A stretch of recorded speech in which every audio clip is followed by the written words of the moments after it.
Copper Sun, Part 7, Chapter 35, Dirt and Clay. The next evening, feeling full of energy, the three young travelers headed out with renewed enthusiasm. The forest had turned to deep pine, the tall evergreens casting thin shadows from the moonlight. In the distant lights from farmhouses flickered. Hush Puppy seems to know he is the hero of the moment, Polly said with a smile as the dog bounded after each unfortunate rabbit or squirrel that crossed their path. But he's too full to catch much now. Amari laughed softly. Titbit chased the dog merrily. His high spirits returned, and they all seemed to relax as they made their way slowly through the cool, dark night.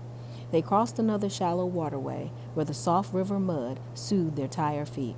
For 4 more nights they traveled smoothly, heading ever farther away from the plantation of Percival Derby.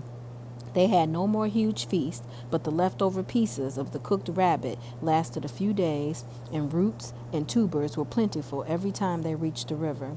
Amari was glad that it was not the rainy season. The small streams they crossed would have been roaring rivers. In addition, Amari figured out a way to catch crayfish in the shallows, the tangy flesh a delicious treat as they began their seemingly unending nighttime treks. But she was tired of walking, of being uncertain, and of feeling sick all the time. Every muscle in her body cried out for rest. The night was unusually warm, and Amari had broken out in a sweat. She didn't think she could keep this up much longer. She had no way of knowing how far they had gone or how much further they still had to travel. She had nothing to grab on to for support. It reminded her of being on the ship, where it was impossible to determine time or place, just the endless sea. She was fearful also, but she did not want to share her worries with the others. What would happen if they were found? She wiped her brow and tried to think positively, showing brave smiles to Polly and Titbit, just as she let herself relax. However, her worst fears became reality. As they walked on, Amari could see nothing but shadows, some lighter than others. The trees, long, slim silhouettes, seemed to guide them most of the time. But sometimes the branches looked like arms with hands of many fingers ready to attack. And then, suddenly, the branches of a short, sturdy tree moved. Just as Amari jumped, one branch grabbed her wrist. She cried out and tried to pull her arm free. Polly instantly grasped Titbit's hand and pulled him into the darkness. Amari screamed again and tried to turn, but she couldn't get free. Then she heard a voice full of venom and danger. "Where do you think you're going?" As Amari twisted to escape, she found herself face to face with Clay Derby. "Let me go!" Amari exploded, but Clay held her arm as firmly as the shackle she had once worn as he pulled her close to the trunk of the tree. "I've been looking for you and that white girl you run off with for a long time now," Clay drawled. "My father would have been proud of me, God rest his soul." "How you find?" Amari asked in furious frustration. "Wasn't hard. You leave footprints the size of a horse." He laughed with disdain, spat on the ground, and pulled the rope from his doublet. He first tied Amari's arms together, then tied her to the tree, pressing himself against her to keep her still. "How you know where to look?" she wanted to know. "Oh, the doctor made up that cock and bull story about highwayman and seeing you all head north, but he is a poor excuse for a liar. Everybody went north looking for you, but I figured you might try something stupid, like running south." "Why you care?" Amari asked with quite anger. "You are my gal." His leer turned into a confused scowl. "I have missed you, Mina," he admitted. "Didn't you miss me a little? I thought you liked me." He touched her face gently. In spite of her fury, Amari was amazed at the plaintive tone in his voice. "Why you not just let me be?" she asked angrily. Clay leaned over, very close to her face. "Because I aim to reclaim what's mine. You hear me, Mina?" Amari took a deep breath, closed her eyes, and this time it was her turn to spit. She spat directly in his face. Clay roared and slapped her so hard that her head bounced back against the tree trunk. She felt herself fading into a faint, but she felt victorious. Clay slapped her again, bringing her back to full consciousness. Amari glared at him. From the shadows, Amari heard Hush Puppy growl. "Where's the child?" Clay asked Amari as he looked around. Amari looked at him with narrowed eyes.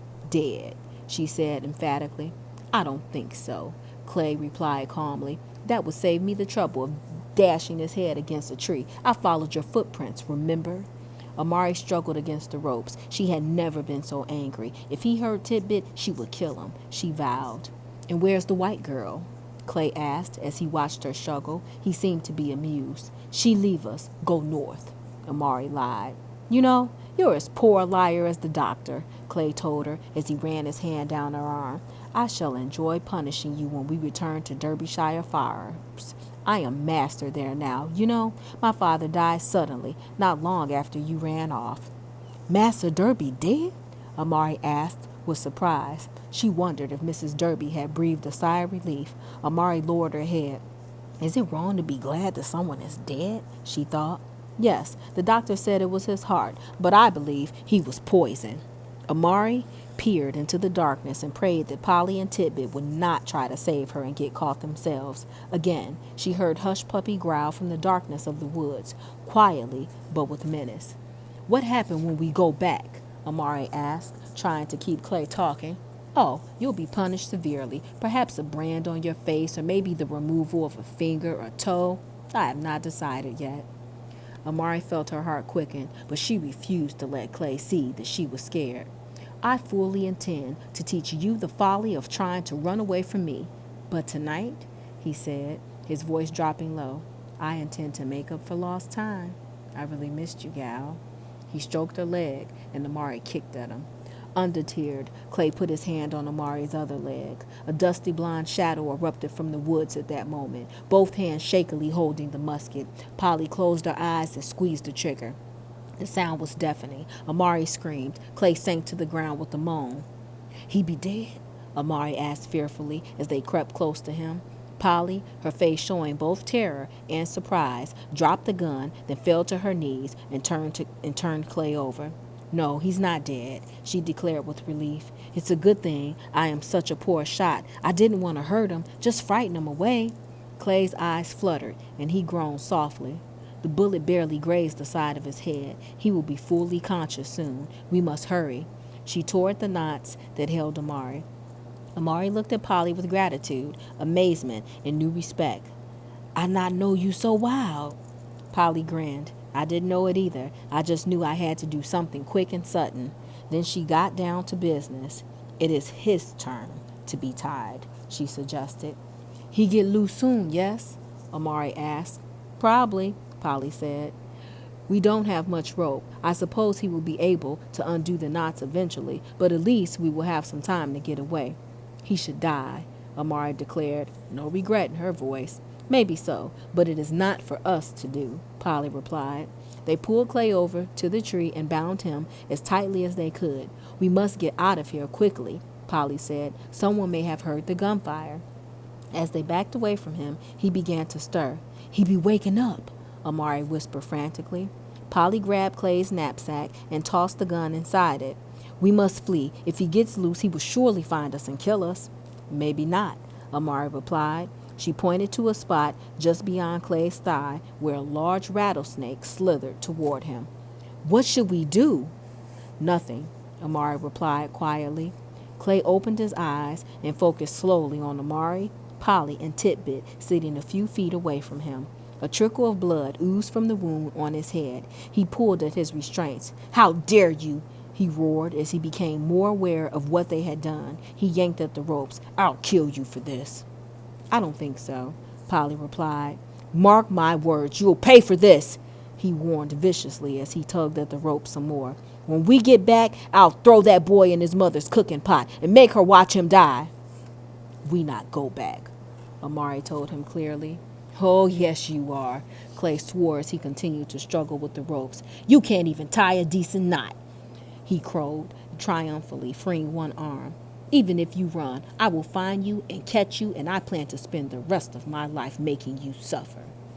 Rest of life might not be long, Amari observed quietly, the snake unmoving, coiled tensed, and ready only inches from Clay's leg.